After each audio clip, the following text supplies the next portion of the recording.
লুকিয়ে লুকিয়ে আমার কথা ভেবে, আমার ছোটর কথা ভেবে নিজের কিটেনকে এত কষ্ট দেওয়ার মানে কেটে আমি আছি তো।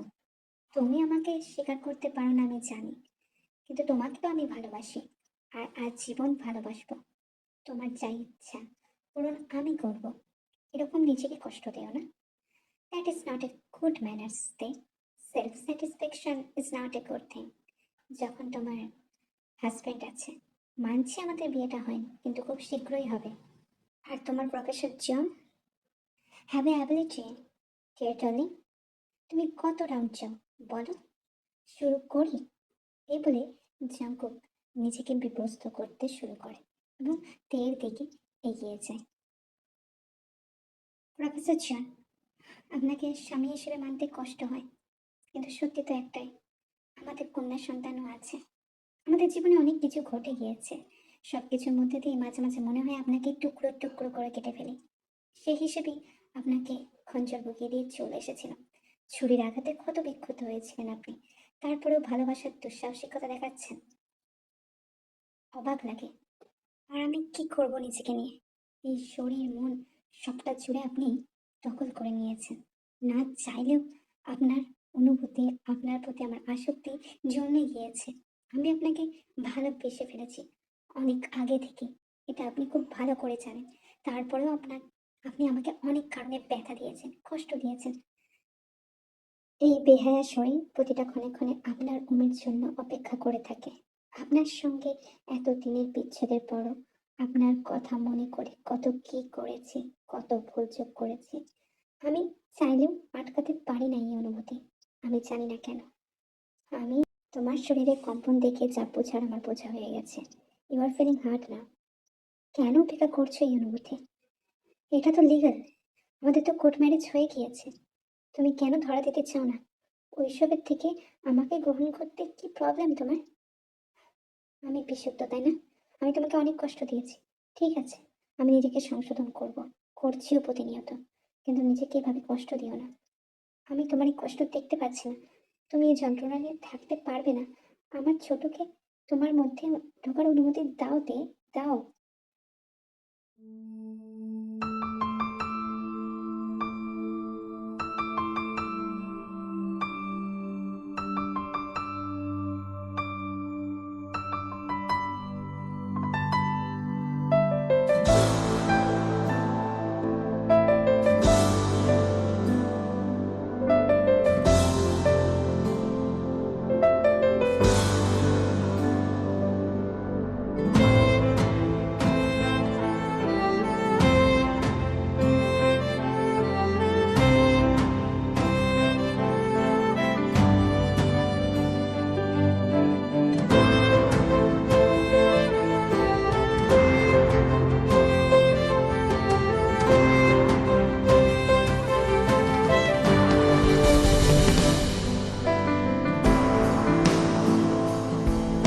What you doing Jungkook?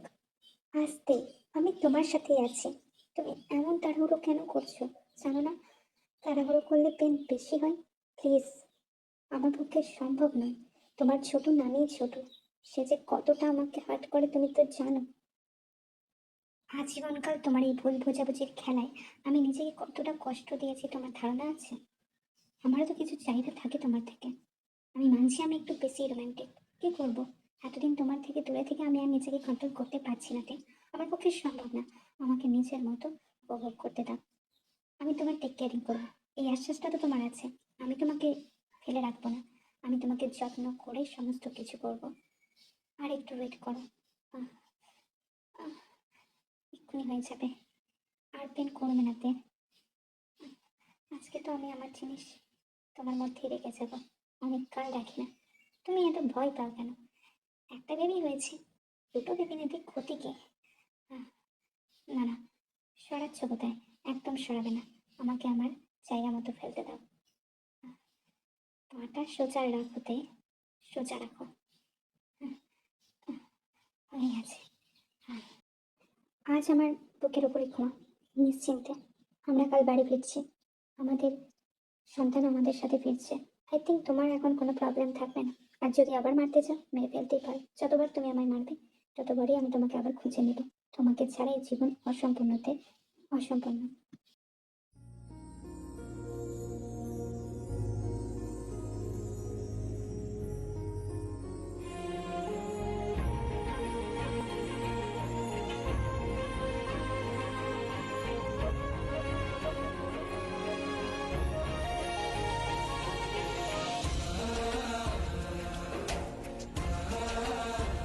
মাঝরাতে তের অসহ্য পেটের যন্ত্রণার কারণে সে কাতরাতে থাকে। জাঙ্কুকেরও নজরে এড়োয় না। জাঙ্কুক দেখে তের ব্লিডিং হচ্ছে।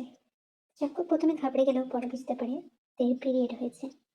তেকে সে ফ্রেশ হওয়ার জন্য ওয়াশরুমে পাঠিয়ে দেয়। ততক্ষণ সে একটা কাজ করতে থাকে।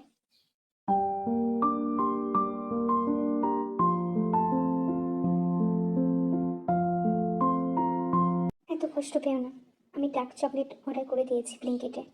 এসো, এটা লাগিয়ে নাও, মানে পরে নাও, তারপর রেস্ট নাও।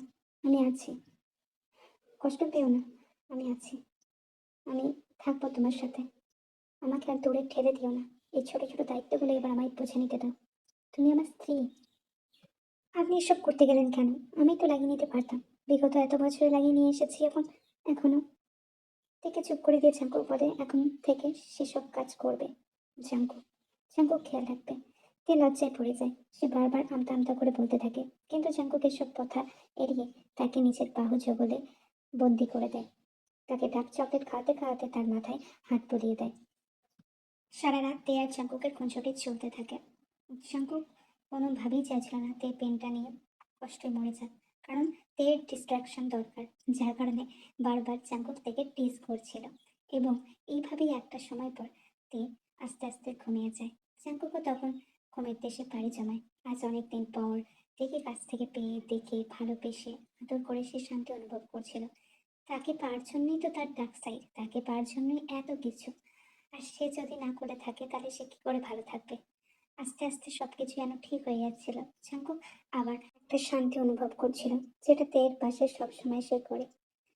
তে আস্তে আস্তে ঘুমিয়ে যাচ্ছিল। তের এই ঘুম ছড়ানো মুখ, তের এই মায়া জাঙ্কুককে আরো কাবু করে তুলছিল। আর এইভাবেই গোটা রাতটা কেটে যায়।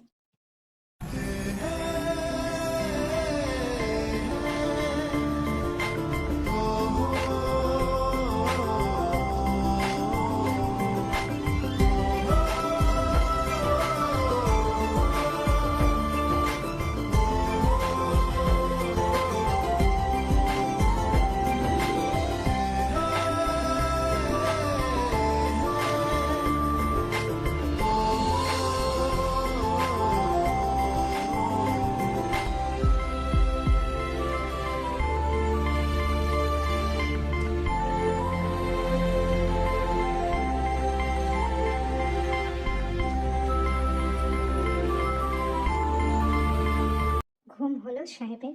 হুম, বেশ হয়নি। তারপর বাড়ি যান, সিমিনকে জানান, তা ভাইকেও জানান। তারপর আমি ফিরবো। সমস্ত কিছু এখানে প্যাকিং করতেও সময় লাগবে, আর তেকুকেও সামলে নিতে হবে। ঠিক আছে, আপনি বাড়িতে ঘুরে আসুন, আমি রেডি হইনি। তের কথা মতো জাঙ্কুক রেডি হয়ে সুগা আর জিমিনের কাছে যায়। তে আমায় ফোন করেছিল, সবটা বলেছে জাঙ্কুক। আমার তোমাকে না কুটে ফেলতে ইচ্ছে করছে। তুমি নিজেকে কি মনে করো, হ্যাঁ? সবসময় থেকে কষ্ট দাও, আবার এখন ওকেই ফিরিয়ে আনার চেষ্টা করছো। এইবার যদি আমার বান্ধবী কোনো রকম কষ্ট পায় না, তোমাকে আমি ছেড়ে কথা বলবো না। তোমাকে আমি শেষ করে দেবো। আমি জেলে চলে যাবো। বুঝতে পেরেছো? আর সুগা, তুমি এখানে কি করছো? ওকে আচ্ছা করে ধরে দাও।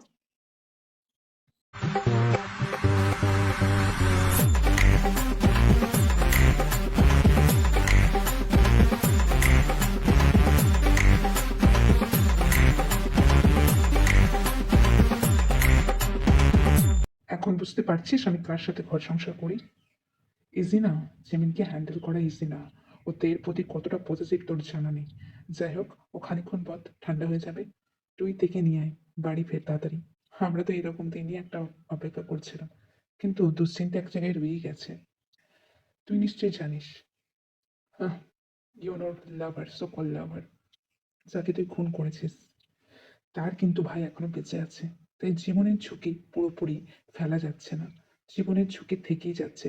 তোকে আর থেকে খুব সাবধানে থাকতে হবে। নয়তো কখন যে অ্যাটাক করে দেয় ভাবতেও পারছি না। তবে একটা ভালো দিক, তুই নিজের ভুলটা বুঝতে পেরেছে। আর যদি ভুল বুঝতে পারিনি, তুই আবার ওর আইওয়াজ করেছিস। তোদের মধ্যে যে কি চলে, কার যে আসলে ডার্ক সাইড বোঝা দেয়। জিমিন অনেক কিছু লুকিয়ে যায় তোর ব্যাপারে, আর এদিকে আমিও জিমিনের কাছে লুকিয়ে যাই তোর ব্যাপারে।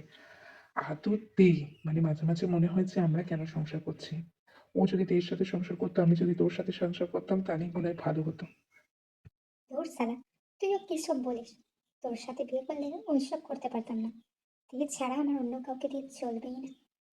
সবকিছুর কাছে ওরকম ভালোও পারতাম না, আর এসব করতেও পারতাম না। তাই তুই তোর এই ইচ্ছে না মনের ভেতরে গুজে রাখ, আমার কাছে বলতে হবে না। তোমার এইসব চাহিদা তুমি তোমার মাথাতেই রাখো। আমি আমার জেমিনের সাথেই ভালো আছি। আর তোমার ওই মুখটা দয়া করে বন্ধ করে রাখো। তোমার ওই মুখ দিয়ে যে কখন কি সময় কি কথা বেরিয়ে যায়, তোমার নিজেরও ধারণা থাকে না। ঠিক আছে?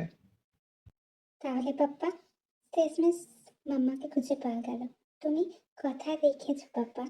আমরা মাম্মাকে নিতে যাচ্ছি, তাই না? আমার খুব ভালো লাগছে, খুব আনন্দ লাগছে। আমি তো ভেবেছিলাম মাম্মাকে হারিয়ে ফেলবো। পাপ্পা, আমার ঘুম পাচ্ছে। আমরা কখন পৌঁছাবো পাপ্পা? অনেকটা দেরি হয়ে গেল। মাম্মাকে কখন দেখবো? আমার ভালো লাগছে না। আমার ঘুমও ঘুম পাচ্ছে।